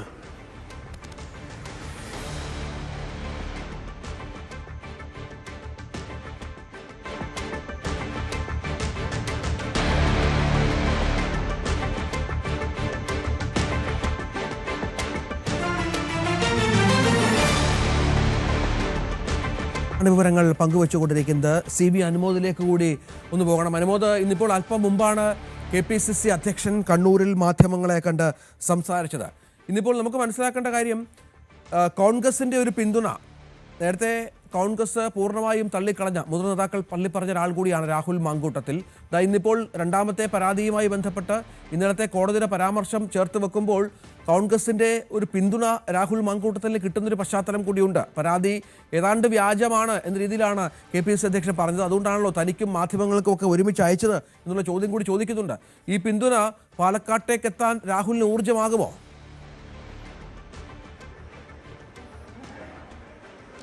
കോൺഗ്രസിന് നിലപാട് മയപ്പെട്ടതുപോലെ തന്നെയാണ് ഇപ്പോൾ KPCC അധ്യക്ഷന്റെ ആ വാക്കുകൾ സൂചിപ്പിക്കുന്നത്. അതായത് ഇതൊരു ആസൂത്രിതമായിട്ടുള്ള പരാതിയാണ്. എന്തുകൊണ്ട് തനിക്ക് ഇത് ആദ്യം അയച്ചു, അതേപോലെ തനിക്ക് ലഭിച്ചപ്പോൾ തന്നെ മാധ്യമങ്ങൾക്ക് ഇത് ലഭിച്ചു. ഇത് കൃത്യമായിട്ട് ഒരു പ്ലാനിങ്ങോടെയാണ് ഈ ഒരു സംഭവം നടന്നിട്ടുള്ളത്. നിയമത്തിന്റെ വഴിക്ക് പോകുമെന്ന് പറയുമ്പോഴും ഒരു MLAയെ ആസൂത്രിതമായിട്ടുള്ള ഒരു പരാതിയുടെ അടിസ്ഥാനത്തിൽ കൊടുക്കാനുള്ള ശ്രമങ്ങൾ നടക്കുന്നു എന്ന് പരോക്ഷമായിട്ട് അദ്ദേഹം പറഞ്ഞു വെക്കുകയാണ് ഇപ്പോഴിവിടെ ഉണ്ടായിരിക്കുന്നത്. അദ്ദേഹം രാഹുൽ മാങ്കൂട്ടത്തിനെ പിന്തുണച്ചില്ലെങ്കിൽ പോലും രാഹുലിനെതിരായിട്ടുള്ളത് ആസൂത്രിതമായ നീക്കമാണെന്ന് പരോക്ഷമായിട്ട് ഇവിടെ സൂചിപ്പിക്കുകയാണ് ചെയ്തിരിക്കുന്നത്. സ്വാഭാവികമായിട്ടും ഇത് രാഹുലിനെ സംബന്ധിച്ച് ആദ്യമായിട്ടായിരിക്കാം ഒരുപക്ഷെ നേതൃത്വത്തിന്റെ ഭാഗത്തുനിന്നും പരോക്ഷമായിട്ടെങ്കിലും ഈ ഒരു ഘട്ടത്തിൽ അത്തരത്തിലൊരു പിന്തുണ അല്ലെങ്കിൽ അത്തരത്തിലൊരു തള്ളിപ്പറയാതിരിക്കുന്ന സാഹചര്യം ഉണ്ടാകുന്നത്. അത് വളരെ പ്രധാനപ്പെട്ടതാണ്. വരും മണിക്കൂറുകളിൽ രാഹുൽ മാങ്കൂട്ടത്തിലിനെ ഒരുപക്ഷെ ഇവിടേക്ക് ഈ ഒരു വോട്ടർ എന്ന നിലയിൽ തന്റെ സമ്മതിദാനാവകാശം വിനിയോഗിക്കുവാൻ, ഒരു പൗരന്റെ അടിസ്ഥാനമായിട്ടുള്ള ഒരു അവകാശമായിട്ടുള്ള ഒരു കാര്യം നിർവഹിക്കുവാനുള്ള സാഹചര്യം ഉണ്ടാവുക. അതുകൊണ്ട് തന്നെ രാഹുൽ മാങ്കൂട്ടത്തിൽ എത്താനുള്ളൊരു സാധ്യത എത്തിയാൽ എന്തായിരിക്കും എന്നത് രണ്ട് കാര്യങ്ങളാണ്. ഒന്നാമത്, നിലവിൽ പാർട്ടിയുടെ അംഗമല്ലാത്ത ഒരാൾ പക്ഷേ സ്ഥലത്തെ MLA ആയിട്ടുള്ള ഒരാൾ, അങ്ങനെ ഒരാൾക്കൊപ്പം നേതൃത്വത്തിന്റെ ഭാഗത്തുള്ള ആരെങ്കിലും വരികയാണെങ്കിൽ, അദ്ദേഹത്തിനൊപ്പം വരികയാണെങ്കിൽ അതും വലിയ വാർത്ത തന്നെയായിരിക്കും, വലിയ വിവാദമായിരിക്കും. രാഹുലിൻ്റെ വന്നില്ലെങ്കിൽ സ്വാഭാവികമായിട്ട് ഒരു MLA വോട്ട് ഇത്രയും ദിവസമായിട്ട് ഇത്തരം സ്ത്രീ പീഡനത്തിൻ്റെ പരാതിയെ തുടർന്ന് 14 ദിവസത്തിലധികം ഒളിവിലിരുന്ന ഒരു MLA വോട്ട് പോലും ചെയ്യാതെ മാറി നിൽക്കുന്ന സാഹചര്യം രാഷ്ട്രീയമായിട്ട് ഇടതുപക്ഷം വലിയ തോതിൽ തന്നെ പ്രചരണായുധമാക്കും, BJPയും പ്രചരണായുധമാക്കും.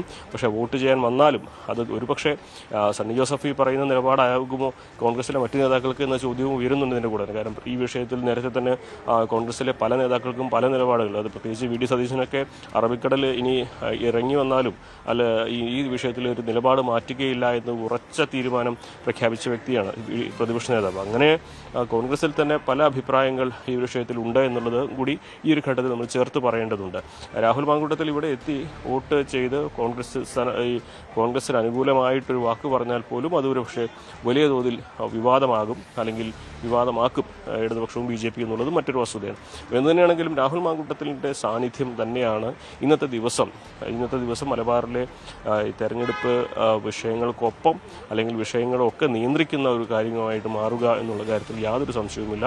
രാഹുൽ മാങ്കൂട്ടത്തിൽ വരികയോ വോട്ട് ചെയ്യുകയോ അതിനുശേഷം എന്തെങ്കിലും പ്രസ്താവന നടത്തിയാൽ പോലും അത് വലിയ വിവാദങ്ങളാവും, അല്ലെങ്കിൽ വിവാദങ്ങൾക്ക് മറുപടിയാകും. അത് വന്നില്ലെങ്കിൽ അത് രാഷ്ട്രീയമായിട്ടുള്ള ഒരു ആയുധമായിട്ട് ഇടതുപക്ഷവും BJPയും ഉപയോഗിക്കുകയും ചെയ്യും. അപ്പോൾ സത്യത്തിൽ ഈ മധുരിച്ചിട്ട് തുപ്പാനും വയ്യ, കഴിച്ചിട്ട് ഇറക്കാനും വയ്യ എന്ന സാഹചര്യത്തിലേക്ക് ഈ ഒരു ഇന്നത്തെ ദിവസത്തെ രാഹുൽ മാങ്കൂട്ടത്തിലിൻ്റെ വോട്ടിംഗ് മാറുമെന്ന കാര്യത്തിൽ സംശയമില്ല. കോൺഗ്രസിനെ സംബന്ധിച്ച് രാഹുലിനെ പരോക്ഷമായിട്ട് തള്ളിപ്പറയുന്നില്ല എന്ന നിലപാടിലേക്ക് എത്തുമ്പോഴും പൂർണ്ണമായിട്ടും ഇത്തരത്തിലൊരു കേസിൽ അകപ്പെട്ട ഒരാളെ അംഗീകരിക്കാനും കഴിയില്ല. അതുകൊണ്ട് തന്നെ തന്ത്രപരമായിട്ടുള്ളൊരു നിലപാട് ഈ വിഷയത്തിൽ നേതൃത്വം സ്വീകരിച്ചിട്ടുണ്ട് എന്ന് തന്നെയാണ് അദ്ദേഹത്തിൻ്റെ വാക്കുകൾ സൂചിപ്പിക്കുന്നത്. വരും മണിക്കൂറുകളിൽ രാഹുൽ മാങ്കൂട്ടത്തിൽ എത്തുമോ ഇല്ലയോ എന്നുള്ള ഒരു കാത്തിരിപ്പിന് വിരാമമാകുമെന്ന് നമുക്ക് പ്രതീക്ഷിക്കാം. എന്താണെങ്കിലും പ്രതീക്ഷ ഇവിടുത്തെ പ്രാദേശികമായിട്ട് നമ്മൾ കോൺഗ്രസ് പ്രവർത്തകരോട് സംസാരിക്കുമ്പോൾ വന്നേക്കാം എന്നുള്ളൊരു സൂചനയാണ് പറയുന്നത്. പക്ഷേ അതും ഉറപ്പായിട്ട് ആരും പറയുന്നില്ല എന്നതും മറ്റൊരു കാര്യമാണ്.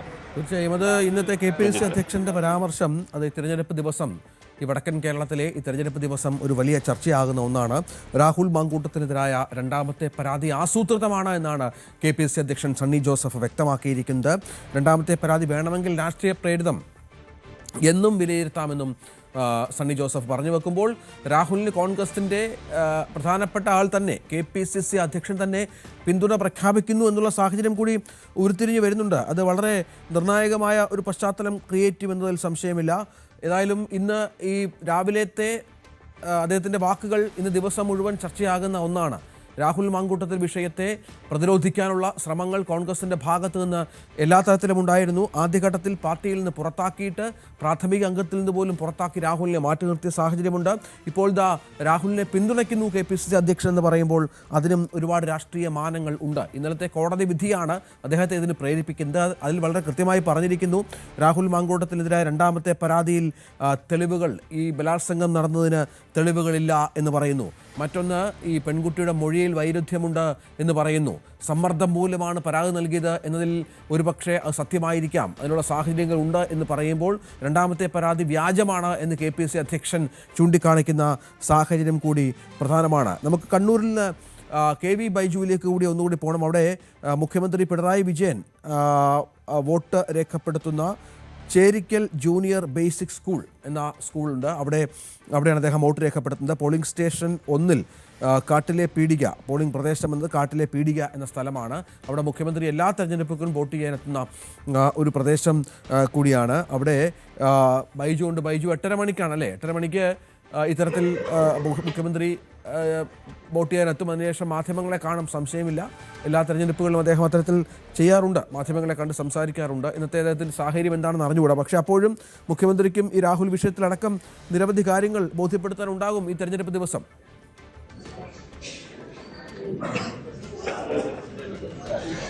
തീർച്ചയായും രഞ്ജിത്തെ, 8:30 മുഖ്യമന്ത്രി പിണറായി വിജയനും കുടുംബവും ഇവിടെ വോട്ട് ചെയ്യാനെത്തും എന്നാണ് നമുക്ക് അറിയാൻ സാധിക്കുന്നത്. എന്തായാലും രാഷ്ട്രീയ പ്രതികരണം മുഖ്യമന്ത്രിയുടെ ഭാഗത്തു നിന്നും തെരഞ്ഞെടുപ്പ് ഘട്ടങ്ങളിൽ സാധാരണ ഉണ്ടാകാറുണ്ട്. അത്തരത്തിൽ പ്രതികരണം ഉണ്ടാകുന്നതിനാണ് പ്രതീക്ഷിക്കുന്നത്. നേരത്തെ സൂചിപ്പിച്ചതുപോലെ തന്നെ രാഷ്ട്രീയ പ്രതികരണങ്ങൾ വന്നു തുടങ്ങി. KPCC പ്രസിഡന്റ് സണ്ണി ജോസഫ് ഗുരുതരമായ ആരോപണം ഉന്നയിച്ചിരിക്കുന്നു. കള്ളവോട്ട് എന്ന ആരോപണം നേരത്തെ ഞാൻ സൂചിപ്പിച്ചതാണ്. ഏറ്റവും കൂടുതൽ പ്രശ്നബാധിത ബൂത്തുകളുള്ളത് കണ്ണൂർ ജില്ലയിലാണ്. അത്തരത്തിൽ ഒരു ആരോപണം തന്നെയാണ് അദ്ദേഹം ഉന്നയിച്ചത്. ഒപ്പം രാഹുൽ മാങ്കൂട്ടത്തിൽ വിഷയത്തിലും അദ്ദേഹത്തിന്റെ നിലപാട് മാറിയിരിക്കുന്നു എന്നതും ഇന്നത്തെ ഏറ്റവും പ്രധാനമാണ്. 10 മണിക്ക് MP ഗോവിന്ദൻ മാസ്റ്ററുടെ വാർത്താ സമ്മേളനമുണ്ട്. അങ്ങനെ പ്രധാനപ്പെട്ട നേതാക്കളുടെ എല്ലാം പ്രതികരണങ്ങൾ ഇനി വരും മണിക്കൂറുകളിൽ കണ്ണൂരിൽ നിന്നും വരാനുണ്ട്. വളരെ പ്രധാനപ്പെട്ട ഇത്തരത്തിൽ ഒരു സണ്ണി ജോസഫ് ഇത്തരത്തിലുള്ള ആരോപണം ഉന്നയിച്ച സ്ഥിതിക്ക് അതിന് മറുപടി എന്തായാലും മുഖ്യമന്ത്രി പിണറായി വിജയനിൽ നിന്നും ഉണ്ടാകുമെന്ന് തന്നെയാണ് പ്രതീക്ഷിക്കപ്പെടുന്നത്. ഒപ്പം MP ഗോവിന്ദൻ മാസ്റ്റർ നിന്നും ഇതിനൊരു പ്രതികരണം ഉണ്ടാകും. കാരണം അദ്ദേഹം എടുത്തു പറഞ്ഞത് കണ്ണൂർ ജില്ലയിൽ ഇത്തരത്തിൽ കള്ളവോട്ട് നടക്കാനുള്ള സാധ്യതയുണ്ട്. ഏറ്റവും കൂടുതൽ പ്രശ്നബാധിത ബൂത്തുകളുള്ള ഒരു ജില്ല കൂടിയാണ്. അത് മാത്രമല്ല ഈ കോടതിയെ സമീപിക്കേണ്ട സ്ഥാനാർത്ഥികൾക്ക് കോടതിയെ സമീപിക്കേണ്ട സാഹചര്യം ഉണ്ടായിട്ടുണ്ടെന്ന തരത്തിലൊക്കെ കാര്യങ്ങൾ പറഞ്ഞിട്ടുണ്ട്.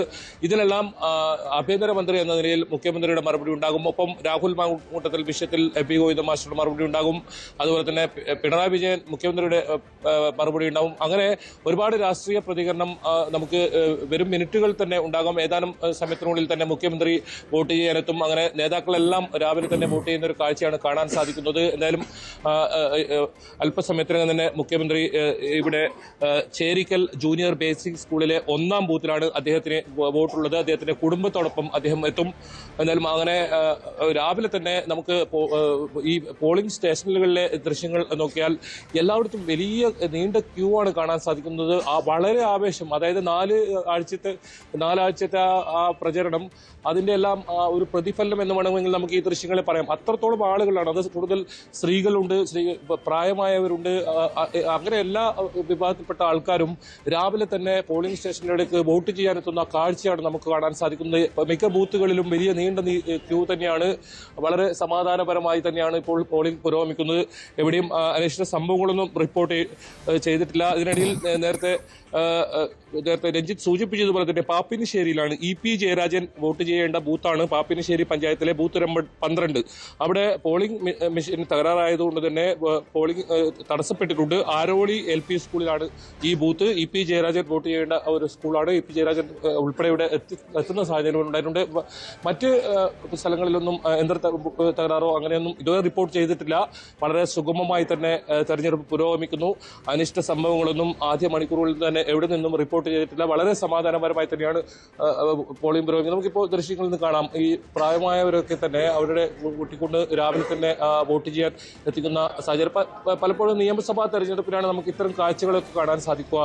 ഈ തിരക്കുകളും രാവിലെ തന്നെ കൂടുതൽ ആളുകൾ പോളിംഗ് സ്റ്റേഷനിൽ എത്തുന്നതൊക്കെ അങ്ങനെ അതിനും അപ്പുറം ഒരുപക്ഷെ കടന്നു പറയാം, അത്രത്തോളം ആളുകൾ രാവിലെ തന്നെ വാശിയോടുകൂടി പോളിംഗ് ബൂത്തിലെത്തുന്നു. അത് തങ്ങളുടെ വോട്ടവകാശം വളരെ ആദ്യം തന്നെ വിനിയോഗിക്കണം എന്ന തരത്തിൽ വളരെ വാശിയേറിയ മത്സരം നടന്നു എന്നതിൻ്റെ ഏറ്റവും പ്രതിഫലനമാണ് ഇപ്പോൾ നമ്മൾ കാണുന്ന ഈ ദൃശ്യങ്ങളൊക്കെ. അങ്ങനെ രാവിലെ തന്നെ എല്ലാവരും വോട്ട് ഉറപ്പ് ചെയ്യുന്ന ഒരു സാഹചര്യം. എന്തായാലും പോലീസിന്റെ അതീവ സുരക്ഷാ വലയത്തിലാണ് ഈ കണ്ണൂരായാലും കാസർഗോഡായാലും പോളിംഗ് പുരോഗമിക്കുന്നത്. മറ്റ് ജില്ലകളിൽ നിന്നുള്ള കൂടുതൽ പോലീസിനെ ഒക്കെ കൊണ്ടുവന്ന് മറ്റ് അനിഷ്ട സംഭവങ്ങളൊന്നും ഉണ്ടാകാതിരിക്കാനുള്ള അതീവ ജാഗ്രതയിലാണ് ഒബ്സർവേഷൻ ഉദ്യോഗസ്ഥന്മാരും തെരഞ്ഞെടുപ്പ് ഒബ്സർവ് ചെയ്യുന്ന ഉദ്യോഗസ്ഥന്മാരും ഓരോ ബൂത്തുകളിലും കൃത്യമായ പരിശോധന നടത്തുന്നുണ്ട്. അതോടൊപ്പം വെബ് കാസ്റ്റിംഗ് ഉൾപ്പെടെ ഉണ്ട്. കാസർഗോഡ് ജില്ലയിലേക്ക് വന്നാൽ 199 ബൂത്തുകളാണ് പ്രശ്നബാധിത ബൂത്തുകൾ ഉള്ളത്. അത് കണ്ണൂരേക്ക് വരുമ്പോൾ നേരത്തെ സൂചിപ്പിച്ചതുപോലെ തന്നെ 1035 ആകുന്നു. വലിയ തോതിലുള്ള പ്രശ്നബാധിത ബൂത്തുകൾ ഉണ്ടാകുന്ന ഒരു സാഹചര്യം ഉണ്ട്. എന്തായാലും വളരെ സമാധാനപരമായി തന്നെയാണ് രഞ്ജിത്തെ പോളിംഗ് പുരോഗമിക്കുന്നത്. അല്പസമയത്തിനകം തന്നെ സമാധാനപരമായി പോളിംഗ് പുരോഗമിക്കുന്ന, നേരത്തെ ബൈജു പറഞ്ഞതുപോലെ ഏറ്റവും അധികം പ്രശ്നബാധിത ബൂത്തുകളുള്ള ഒരു ജില്ല കൂടിയാണ് കണ്ണൂർ. അവിടെയൊക്കെ അതിശക്തമായ പോലീസ് സന്നാഹം നിലയുറപ്പിച്ചിട്ടുണ്ട്. കേന്ദ്രസേനയുടെയൊക്കെ സാന്നിധ്യം അവിടെയുണ്ട്. ഈ മുഖ്യമന്ത്രി വോട്ട് ചെയ്യുന്ന ആ ബൂത്തിൽ പോലും കേന്ദ്രസേനയുടെ സാന്നിധ്യമുണ്ട് എന്ന് വേണം മനസ്സിലാക്കാൻ. അങ്ങനെ അതീവ സുരക്ഷാ വലയത്തിലാണ് കണ്ണൂരിൽ പോളിംഗ് പുരോഗമിക്കുന്നത്. നമുക്ക് ദൃശ്യങ്ങൾ കാണുന്നത് രാവിലെ മുതൽ തന്നെ സ്ത്രീകളുടെ വലിയ ഒരു നീണ്ട നിര ഈ ബൂത്തുകളിൽ കാണുന്നുണ്ട്. തങ്ങളുടെ സംവിധാനാവകാശം വിനിയോഗിക്കാനായി സ്ത്രീകൾ വലിയ തോതിലെത്തുന്നു. ഒരുപക്ഷെ വടക്കൻ ജില്ലകളിൽ തെക്കൻ ജില്ലകളേക്കാൾ പോളിംഗ് ശതമാനം വർദ്ധിച്ചേക്കാം. 70.08 ആണ് തെക്കൻ ജില്ലകളിലെ പോളിംഗ് എങ്കിൽ കഴിഞ്ഞ തവണത്തേക്കാൾ 3% കുറവുണ്ടായി എങ്കിൽ തെക്കൻ ജില്ലകളിലെ വടക്കൻ ജില്ലകളിലെ രാവിലത്തെ ഒരു ട്രെൻഡ് പോളിംഗ് ശതമാനത്തിൽ ഒരു വർധനമുണ്ടായിരിക്കാം. കാരണം ഏറ്റവും കൂടുതൽ വാശിയേറിയ പോരാട്ടം നടന്ന പാർട്ടി വോട്ടുകളൊക്കെ വളരെ കൃത്യമായി തന്നെ പോൾ ചെയ്യിക്കുന്ന ജില്ലകൾ കൂടിയാണ് ഇത് എന്ന് വേണം മനസ്സിലാക്കാൻ. അതിശക്തമായ പോരാട്ടം നടന്ന പ്രദേശങ്ങൾ ഈ മേഖലകളിലുണ്ട്. അവിടെയൊക്കെ പാർട്ടി വോട്ടുകൾ വളരെ കൃത്യമായി തന്നെ പോൾ ചെയ്യപ്പെടും. ഈ മേഖലകളിൽ തന്നെയാണ് പല വാർഡുകളിലും എതിരില്ലാതെ സ്ഥാനാർത്ഥികൾ തിരഞ്ഞെടുക്കപ്പെട്ട കണ്ണൂരിലെ നിരവധി 6ഓളം വാർഡുകൾ അത്തരത്തിൽ CPM-ന് ഏകപക്ഷീയമായ വിജയം കിട്ടിയ വാർഡുകൾ കൂടി ഈ മേഖലകളിലുണ്ട് എന്ന് വേണം മനസ്സിലാക്കാൻ. അത്രത്തോളം ഇടതുപക്ഷം ശക്തമായ ജില്ലയാണ്. പക്ഷേ അപ്പോഴും അവിടുത്തെ കോർപ്പറേഷൻ്റെ ഭരണം കോൺഗ്രസിനാണ് എന്നതുകൂടി ഇതിനോട് ചേർത്ത് വെക്കണം. വയനാട്ടിലും രാവിലെ മുതൽ അതിശക്തമായ പോളിംഗ് രേഖപ്പെടുത്തുന്നു. വയനാട്ടിൽ ഇപ്പോൾ നമ്മൾ ഈ 7:30 വരെയുള്ള കണക്കിൽ 1% പോളിംഗ് രേഖപ്പെടുത്തി എന്നുള്ളതാണ്. അത് വളരെ വേഗം വർദ്ധിക്കുന്നുണ്ട്. ജയരാജ്, ഏറ്റവും പുതിയ വിവരങ്ങളുമായി ചേരുകയാണ് വയനാട്ടിൽ നിന്ന് ജയരാജ്. സ്ത്രീകളുടെയും ഒക്കെ നീണ്ട നിര ബൂത്തുകളിലുണ്ട്. കാലാവസ്ഥ പൊതുവെ അനുകൂലമാണല്ലോ അല്ലേ? രഞ്ജിത്ത്, തദ്ദേശ സ്വയംഭരണ സ്ഥാപനങ്ങളുടെ തെരഞ്ഞെടുപ്പിന്റെ രണ്ടാം ഘട്ടം വയനാടിൽ കൃത്യം 7 മണിക്ക് തന്നെ വോട്ടിംഗ് ആരംഭിച്ചു എന്നുള്ളതാണ് നമുക്ക് എടുത്തു പറയേണ്ടത്. എല്ലാ സ്ഥലങ്ങളിലും നിരവധി ആളുകൾ അല്ലെങ്കിൽ ഈ സമ്മതിദാനാവകാശം രേഖപ്പെടുത്തുന്നതിന് വേണ്ടി വോട്ടർമാർ എത്തിക്കൊണ്ടിരിക്കുന്ന ഒരു കാഴ്ച നമുക്ക് കാണുന്നുണ്ട്. അത് സ്ത്രീകളും കുട്ടികളും അടക്കമുള്ള ആളുകൾ. പ്രത്യേകിച്ച് വയനാടിന്റെ ഒരു തെരഞ്ഞെടുപ്പ് എന്ന് പറയുന്നത് വയനാടിന് അറിയാം, വയനാടിന്റെ ചരിത്രത്തിൽ തന്നെ എടുത്താൽ അറിയാം. കാരണം ഒരുപാട് ദുരിതങ്ങൾ കഴിഞ്ഞ 2020 തെരഞ്ഞെടുപ്പിന് ശേഷം അനുഭവിച്ച ഒരു ജില്ല കൂടിയാണിത്. അതുകൊണ്ട് തന്നെ ഒരുപാട് ആവശ്യങ്ങൾ നേടിയെടുക്കുക എന്നതുകൊണ്ട് തന്നെ വയനാടൻ ജനത ഈ വോട്ടെടുപ്പിനെ അല്ലെങ്കിൽ ഈ സമ്മതിദാനാവകാശം അവർക്ക് അവരുടെ പൗരാവകാശം രേഖപ്പെടുത്തുന്നതിന് വേണ്ടി തന്നെ പല ബൂത്തുകളിലും നിറഞ്ഞ ഒരു കാഴ്ച തന്നെയാണ് നമ്മൾ കാണുന്നത്. പ്രത്യേകിച്ച് യുവാക്കളടക്കം വലിയ നീണ്ട നിര തന്നെ പല ബൂത്തുകളിലും നമുക്ക് കാണാൻ കഴിയുന്നുണ്ട്. എന്തായാലും വോട്ടെടുപ്പ് ആരംഭിച്ചിട്ടേ ഉള്ളൂ. ഇനി വരും സമയങ്ങളിൽ ഓരോ സ്ഥലങ്ങളിലും തിരക്ക് വർദ്ധിക്കാനാണ് സാധ്യത. നമുക്കറിയാം, ഈ കഴിഞ്ഞ ദിവസം വരെ തന്നെ 3 മുന്നണികളും വലിയ രീതിയിൽ തന്നെയാണ് അവരുടെ അവകാശവാദങ്ങൾ ഉന്നയിച്ചത്. UDF കുറിച്ച് പറയുകയാണെങ്കിൽ അവരുടെ ഈ തെരഞ്ഞെടുപ്പ് അവർ പ്രതീക്ഷിക്കുന്നത് ഒരു ഉപതെരഞ്ഞെടുപ്പിലൂടെ നേടിയ വിജയമാണ് അവർ കാണുന്നത്. അത് വെച്ചാണ് അവരുടെ പ്രചരണ തന്ത്രം മുന്നോട്ട് പോയത്. അതുപോലെ തന്നെ LDF കുറിച്ച് പറയുകയാണെങ്കിൽ ഈ 10 വർഷം കൊണ്ട് സംസ്ഥാനത്ത് നേടിയ പല കാര്യങ്ങളും അല്ലെങ്കിൽ വികസന പ്രവർത്തനങ്ങൾ, ലൈഫ് മിഷൻ പദ്ധതി പോലുള്ള കാര്യങ്ങളൊക്കെയാണ് അവർ ഊന്നൽ കൊടുത്തിരിക്കുന്നത്. അതുപോലെ തന്നെ NDA സംബന്ധിച്ച് പറയുകയാണെങ്കിൽ സംസ്ഥാനത്തിൽ നിന്നും അവർക്ക് അല്ലെങ്കിൽ കേന്ദ്രത്തിൽ നിന്നും സംസ്ഥാനത്തിന് അല്ലെങ്കിൽ അത്തരത്തിലുള്ള കാര്യങ്ങളാണ് ഊന്നൽ നൽകുന്നത്. എന്തായാലും വോട്ടെടുപ്പ് സമാധാനപരമായി തന്നെയാണ് മുന്നോട്ട് പോകുന്നത്. മറ്റ് രീതിയിലുള്ള അല്ലെങ്കിൽ എന്തെങ്കിലും അനിഷ്ട സംഭവങ്ങളൊന്നും ഇതുവരെ സംഭവിച്ചിട്ടില്ല. അതുപോലെ തന്നെ ഈ വോട്ടെടുപ്പിന്റെ നമ്മൾ എടുത്തു പറയേണ്ടത് 2020 ഒരു ദുരന്തമാണ്. ചൂരൽമല അതുപോലെ തന്നെ മുണ്ടക്കൈ സ്ഥലങ്ങളിലെ ഒരു ദുരന്തമാണ്. എന്തായാലും ആ ഭാഗത്തുള്ളവർ ജില്ലയുടെ പല ഭാഗങ്ങളിലാണ് താമസിക്കുന്നത്, അല്ലെങ്കിൽ വാടകയ്ക്ക് താമസിക്കുന്നവരുണ്ട്, അല്ലെങ്കിൽ മറ്റു വീടുകളിൽ താമസിക്കുന്നവരുണ്ട്. അത്തരത്തിലുള്ള ആളുകളെ ഈ വോട്ട് ചെയ്യുന്നതിന് വേണ്ടി ഈ ബൂത്തിലേക്ക് എത്തിക്കാനുള്ള ഒരു സംവിധാനം ഭരണകൂടം ഏറ്റെടുത്തിട്ടുണ്ട്. അല്ലെങ്കിൽ അവരുടെ വാഹനം വിട്ട് അവരെ ബൂത്തിലെത്തിക്കുകയും തിരിച്ച് അവിടേക്ക് തന്നെ കൊണ്ടേ വിടുന്ന ഒരു കാഴ്ചയുമാണ് നമ്മൾ കാണുന്നത്. അതിനുള്ള ഒരു സംവിധാനം വയനാട്ടിൽ നിന്നാണ് വിവരങ്ങൾ നൽകുന്നത് ജയരാജ്. വയനാട്ടിൽ നമുക്കറിയാം, ജയരാജ് പറഞ്ഞതുപോലെ UDF ഒരുപാട് സ്വാധീനമുള്ള ഒരു ജില്ലയാണ്. പല ലോക്സഭാ തെരഞ്ഞെടുപ്പിലും നിയമസഭാ തെരഞ്ഞെടുപ്പൊക്കെ UDF ആശ്വാസകരമായ ജില്ലയാണ്. പ്രദേശ തെരഞ്ഞെടുപ്പിലും സമാനമായ സ്ഥിതി പലപ്പോഴും ഉണ്ടാകാറുണ്ട്. ദുരന്തങ്ങൾ ഏറ്റുവാങ്ങിയ ഒരു ജില്ല കൂടിയാണ് വയനാട് എന്നതുകൂടി ചേർത്ത് വെക്കണം. ആ ദുരന്തങ്ങൾക്ക് സർക്കാർ നൽകിയ സഹായങ്ങൾ ഒക്കെ ഇവിടെ ചർച്ചയാകും എന്ന കാര്യത്തിൽ സംശയമില്ല. നമുക്ക് പാലക്കാട്ടേക്ക് ഒന്നുകൂടി പോകണം. പാലക്കാട് കല്ലേക്കാട് കോൺഗ്രസ് നേതാവിൻ്റെ വീടിന് നേരെ ഉണ്ടായ ആക്രമണത്തിൽ BJP സ്ഥാനാർത്ഥിക്കായി തെരച്ചിൽ തുടരുന്നു. പോലീസിന്റെ പിരായിരി പഞ്ചായത്തിലെ 18ാം വാർഡിലെ BJP സ്ഥാനാർത്ഥി അരുൺ ആലങ്ങാടിനെയാണ് പോലീസ് തെരയുന്നത്.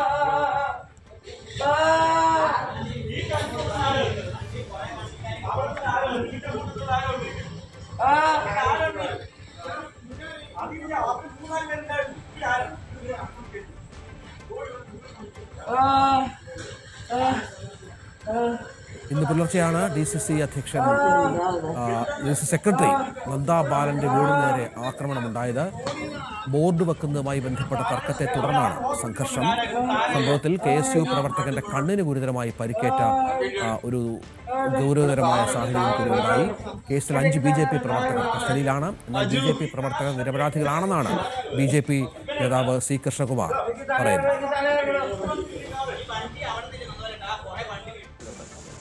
ഇന്നലെ രാത്രി പോസ്റ്റർ ഒട്ടിച്ചുകൊണ്ടിരുന്ന BJP പ്രവർത്തകരെ കാറിടിച്ച് കൊല്ലാനുള്ള ശ്രമമാണ് നടന്നത്. അതിനെ തുടർന്നുണ്ടായിട്ടുള്ള സംഘർഷത്തിലാണ് പരിക്കേറ്റത്. അത് BJP പ്രവർത്തകരുടെ ഭാഗത്തുനിന്നുണ്ടായിട്ടുള്ള കല്ലേറല്ല, മറിച്ച് UDF തന്നെ ഒരു വിഭാഗം പ്രവർത്തകർ എറിഞ്ഞ കല്ലേറ് കൊണ്ടാണ് അയാൾക്ക് പരിക്കേറ്റുള്ളത്. സ്വാഭാവികമായിട്ടും ഒരു സംഘർഷം ഉണ്ടാകുന്ന സമയത്ത് പ്രവർത്തകരെ കസ്റ്റഡിയിലെടുക്കുക പോലീസ് ചെയ്യാറുണ്ട്. പോലീസിൻ്റെ വിശദമായിട്ടുള്ള അന്വേഷണം നടക്കട്ടെ. ഞങ്ങളുടെ പ്രവർത്തകർ നിരപരാധികളാണ്. ഞങ്ങളുടെ പ്രവർത്തകർ ബൂത്ത് കെട്ടുന്ന സമയത്ത് ആ പ്രവർത്തകരെ കാറിടിച്ച് കൊല്ലാനുള്ള ശ്രമമാണ് UDF ഭാഗത്തുനിന്നുണ്ടായത്. CV അനുമോദ് വിവരങ്ങൾ പങ്കുവെക്കുന്നുണ്ട്. അനുമോദ്, ഈ വിഷയത്തിൽ നമുക്ക് ദൃശ്യങ്ങളിലൊക്കെ കാണുന്നത് പരിക്കേറ്റ ചില പ്രവർത്തകരുടെ കരച്ചിലും മറ്റുമാണ്. എന്താണ് സംഭവിച്ചത്? പോലീസിന്റെ ഒരു വേർഷൻ എന്താണ്?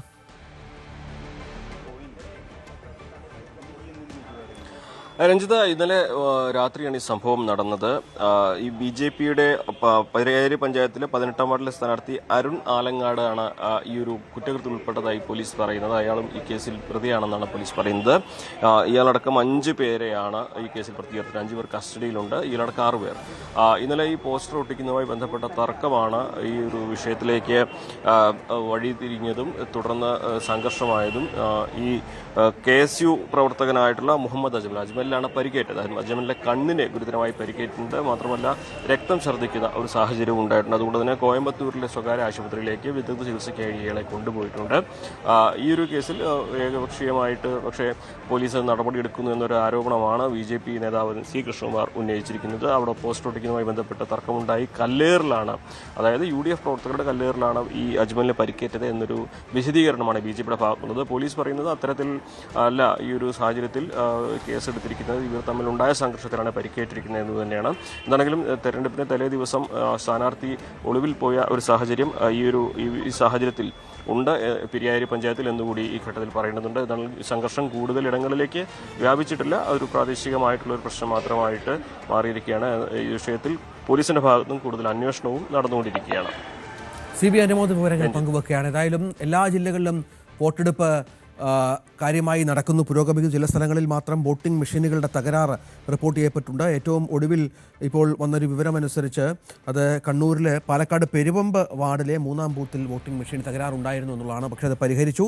പാലക്കാട് വടക്കഞ്ചേരി 14-ാം വാർഡിലെ 2-ാം ബൂത്തിലെയും യന്ത്ര തകരാറ് പരിഹരിച്ചിട്ടുണ്ട്. അങ്ങനെ യന്ത്ര തകരാറുകൾ സംഭവിക്കുന്നു. അത് വളരെ പെട്ടെന്ന് തന്നെ ആ വിഷയത്തിൽ ഒരു പരിഹാരവും ഉദ്യോഗസ്ഥർ കാണുന്നുണ്ട് എന്നുള്ളതാണ് മനസ്സിലാക്കേണ്ടത്. പോളിംഗ് പലപ്പോഴും വൈകി ആരംഭിക്കുന്നുണ്ട്. പക്ഷേ അപ്പോഴും വോട്ടർമാർ കുറച്ചുകൂടി സമയം അവസാനം നൽകും എന്ന കാര്യത്തിൽ സംശയമില്ല. എല്ലാം സുഗമമായി പുരോഗമിക്കുന്നു. തൽക്കാലം പാലക്കാട്ട് നിന്ന് മാത്രമാണ് ഒരു ചെറിയ സംഘർഷം റിപ്പോർട്ട് ചെയ്യപ്പെട്ടുള്ളത്. അതിൻ്റെ വിശദാംശങ്ങളുമായി ഞങ്ങൾ പ്രേക്ഷകരിലേക്ക് എത്തും അല്പസമയത്തിനകം തന്നെ.